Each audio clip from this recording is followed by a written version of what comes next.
गणपती बाप्पाचे आगमन झाले की आपण वेगवेगळ्या प्रकारचे मोदक हे बनवतच असतो. नमस्कार, झकास रेसिपीजमध्ये आज आपण बनवणार आहोत पान मोदक, जे बनवायला सोपे आहेत त्याचबरोबर अगदी चविष्ट असे तयार होतात. पान मोदक बनवण्यासाठी सर्वात आधी आपल्याला लागणार आहे विड्याची पाने. तर या विड्याच्या पानांना काही जण खाऊची पाने अथवा नागलीची पाने असे सुद्धा म्हणतात. तर ही विड्याची पाने मी इथे घेतलेली आहे. तर ही घरची विड्याची पाने असल्यामुळे या पानांची साईज थोडी आकाराने छोटी आहे, म्हणून मी 5 ते 6 ही पाने घेतलेली आहे. पण जर तुमची विड्याची पाने ही मोठ्या आकाराची असतील तर ती तुम्ही 2 ते 3च घ्यायची आहे. खूप जास्त विड्याची पानं आपल्याला हे मोदक बनवण्यासाठी लागणार नाही. स्वच्छ धुवून आणि देठ काढून ही विड्याची पाने आपण घेतलेली आहे आणि त्यानंतर हातानेच आपण ह्या पानांचे तुकडे करून घेतलेले आहे. अशा पद्धतीने आपण ही पाने तुकडे करून घेतल्यानंतर एक मिक्सरचे भांडे घ्यायचे आहे आणि आता मी 1 कप एवढे सुके खोबरे घेतलेले आहे. आता हे सुके खोबरे मी किसून घेतलेले आहे, जेणेकरून ते दळायला अगदी सोपे जाईल. सुक्या खोबऱ्याऐवजी तुम्ही डेसिकेटेड कोकोनटचा सुद्धा इथे वापर करू शकतात. फक्त आता हे सुके खोबरे मी घेतलेले आहे त्यामुळे मी हे तळून घेणार आहे. पण जर तुम्ही डेसिकेटेड कोकोनट वापरले तर ते तुम्हाला अजिबात दळण्याची गरज नाही. आणि दळून झाल्यानंतर तुम्ही बघू शकता अशा पद्धतीने रवाळ असे आपल्याला हे खोबरे दळून घ्यायचे आहे. आता हे खोबरे मी बाजूला काढून ठेवणार आहे आणि त्याच मिक्सरच्या भांड्यामध्ये मी अर्धा कप एवढी साखर घेणार आहे. तर पिठी साखर ऐवजी मी साध्या साखरेचा वापर इथे केलेला आहे आणि ही साखर आपल्याला मिक्सरमधून बारीक करून घ्यायची आहे. जर तुम्ही पिठी साखर इथे वापरणार असाल तर तुम्हाला ती अर्ध्या कपापेक्षा जास्त म्हणजे पाऊण कप एवढी घ्यायची आहे. ही पिठी साखरसुद्धा मी बाजूला काढून ठेवणार आहे आणि 2 ते 3 चमचेच पिठी साखर हे मिक्सरच्या भांड्यामध्ये आपल्याला शिल्लक ठेवायची आहे. आता आपण जी बारीक तुकडे करून घेतलेली पाने जी आहेत तर ती यामध्ये घालून घेणार आहोत. आपण बऱ्याचदा ही पाने दळण्यासाठी दुधाचा वापर करतो, पण ही पाने व्यवस्थित दळली जात नाही. त्यामुळे आपण या पिठी साखरेबरोबर ही पाने दळून घेतलेली आहे आणि तुम्ही बघू शकता अगदी छान अशी मऊसर ही पाने व्यवस्थित या पिठी साखरेबरोबर दळली गेलेली आहे आणि याला रंगसुद्धा अगदी सुरेख आलेला आहे. आपल्याला अशाच पद्धतीची ही पाने या ठिकाणी हवी आहेत. आता आपण लगेचच पान मोदक करायला घेणार आहोत. त्यासाठी कढई गॅसवर गरम करण्यासाठी ठेवलेली आहे आणि त्यामध्ये मी 1 चमचा तूप घातलेले आहे. या तुपावर आता आपण जे दळून घेतलेले सुके खोबरे आहे तर ते घालून घ्यायचे आहे आणि एखादा मिनिटभरच आपल्याला या तुपामध्ये हे सुके खोबरे अगदी लो टू मीडियम फ्लेमवर परतवून घ्यायचे आहे. खूप जास्त आपल्याला हे खोबरे भाजायचे नाही. गॅसची फ्लेम आपल्याला लो टू मीडियमच ठेवून बाकीचे सर्व पदार्थ आपण यामध्ये घालणार आहोत.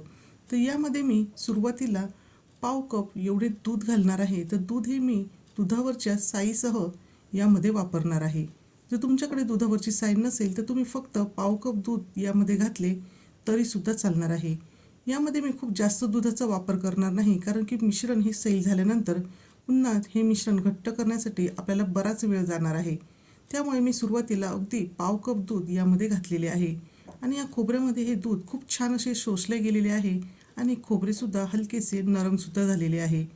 त्यानंतर आता आपण जी पिठी साखर तयार करून घेतलेली होती तर ती यामध्ये घालून घेणार आहोत आणि तीसुद्धा या खोबऱ्याबरोबर छान अशी आपल्याला मिक्स करून घ्यायची आहे. अजूनसुद्धा आपल्याला गॅसची फ्लेम अगदी मीडियम टू लोच ठेवायची आहे, जेणेकरून हे जे सर्व मिश्रण आहे तर ते कढईला खाली चिकटणार नाही आणि त्यामुळे ते जळणार नाही. आता ही साखरसुद्धा यामध्ये व्यवस्थित मिक्स झाल्यानंतर आपण जी दळून घेतलेली विड्याची पाने जी आहे तर ती यामध्ये घालून घेणार आहोत. तर तुम्ही बघू शकतात या विड्याच्या पानांना खूप छान रंग आलेला आहे आणि आता आपण ही विड्याची पानेसुद्धा या तयार मिश्रणामध्ये व्यवस्थित अशी मिक्स करून एकजीव करून घ्यायची आहे. आता हे मिश्रण मला थोडे कोरडे वाटत आहे, म्हणून मी अजून पाव कप दूध घेतलेले आहे. त्यापैकी अगदी 1 चमचा दूध मी यामध्ये घातलेले आहे आणि पुन्हा आता आपल्याला हे मिश्रण व्यवस्थित असे एकजीव करून घ्यायचे आहे. आता हे मिश्रण साखर आपण यामध्ये घातल्यामुळे सुरुवातीला थोडेसे सैलसर होणार आहे, पण हळूहळू ते घट्ट होणार आहे.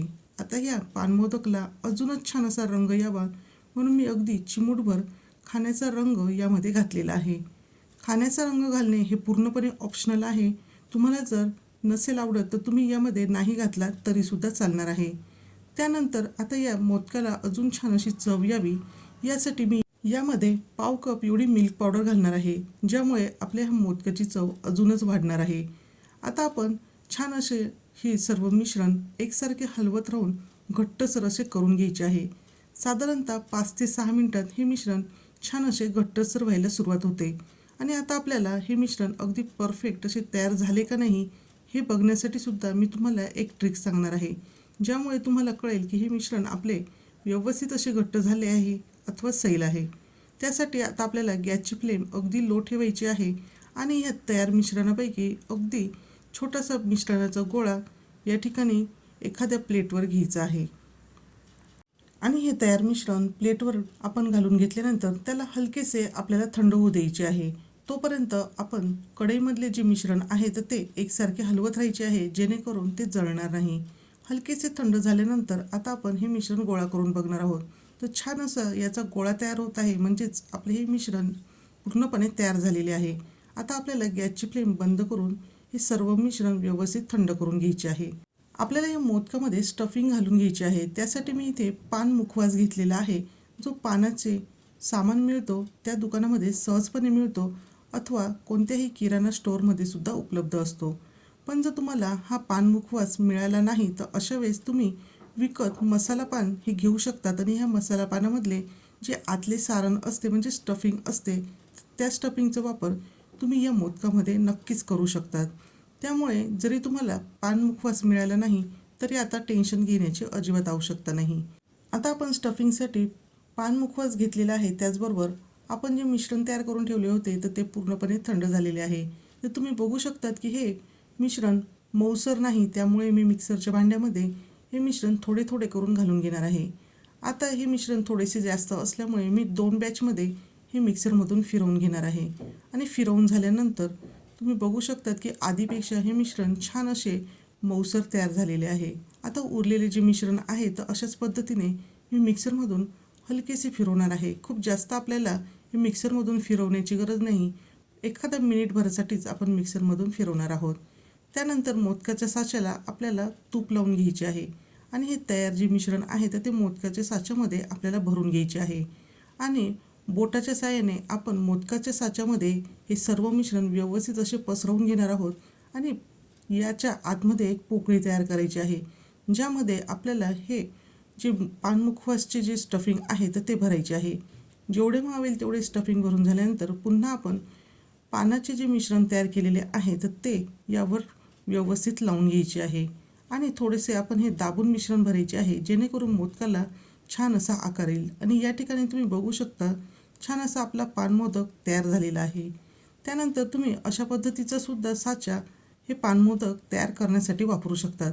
तर आधी सांगितल्याप्रमाणेच आपण यामध्ये हे जे तयार केलेले मोदकाचे जे मिश्रण आहे तर ते घालून घ्यायचे आहे आणि मध्ये एक पोकळी तयार करायची आहे आणि तयार असलेले स्टफिंग आपण यामध्ये आवश्यकतेनुसार भरायचे आहे.